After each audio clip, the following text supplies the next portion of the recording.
Wanaharakati na familia ya mjane wa Anwar Bayusuf Nur Jezan wameandaa maandamano ya amani kushinikiza haki kwa mjane huyo. Binamu ya mjane huyo amewaambia wanahabari kuwa mjane huyo anadai kudhulumiwa zaidi ya shilingi milioni 170 kufuatia kesi inayozunguka familia hiyo na banki moja nchini. Mimi ni cousin brother wa Nur Jezan na on behalf of the family sisi leo tuko hapa sote kuja kufanya rally, kutembea Mombasa nzima kupeleka kilio chake ambayo kwa akilia miaka 14 mpaka sasa amedhulumiwa na benki ya Diamond Trust Bank 174 million.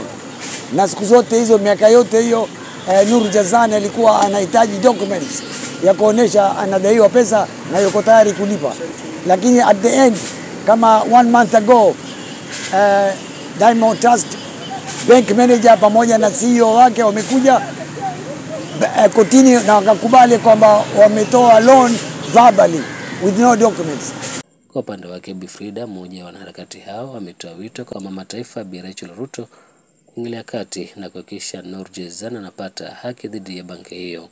Kwa hivyo mimi nataka First Lady Bibi Ruto, ndugu yangu Rachel, na kuomba, wewe ni mama na wewe umelea watoto na wewe unajua shida ya mama iko vipi, na haswa leo tumefanya road show na bado tunazunguka Mombasa nzima kueneza. Kwa hivyo Madam Ruto, First Lady, najua una imani, wewe ni mtu wa dini, na kuomba tafadhali uingilie haya mambo mama Nur Jezan apate haki yake. Mimi nimejitolea tangu siku ya kwanza nilivyosikia huyu mama amedhulumiwa. So mimi ningependa kuzungumza hivi kama msimamizi wa vijana.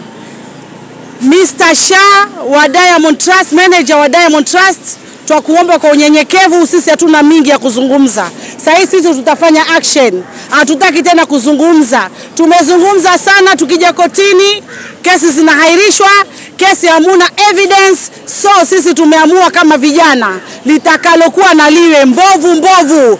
Karama Yahya amedokeza kwamba kesi hiyo itasikizwa tena tarehe 5 mwezi ujao, ambapo viongozi wa banki hiyo wanatarajiwa kuwasilisha ushahidi wao mahakamani. Kenya ina raisi, ina chief justice, ina attorney general, ina bunge la taifa, ina bunge la senate na mahakama.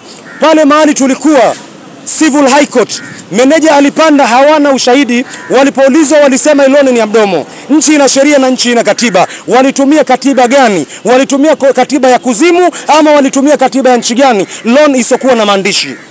Nataka nizungumze hivi, DTB wamejikojolea kipindi cha jua kali. Kila mmoja anaona kama DTB wamejikojolea. Afadhali wangejikojolea kipindi cha mvua, wangekuwa wametota mwili mzima, hakuna mtu angegundua kama DTB wamejikojolea. Wasituchezee shere. Nataka nimwambie huyu Mr. Shah. Mr. Shah ni huyu wakili, miaka 14 wanamdhalilisha huyu mama na koti wametenda haki. Criminal High Court Nur Jezan ameshinda. Juzi kulikuwa na kesi nyingine imekuwa dismiss. Na saa hii tarehe 5 mwezi ujao yule CEO anatakikana arudi pale, atoe ushahidi ile loan walipeana vipi. Tunachotaka sisi ni haki katika nchi yetu. Ali Vincent, Benvin TV.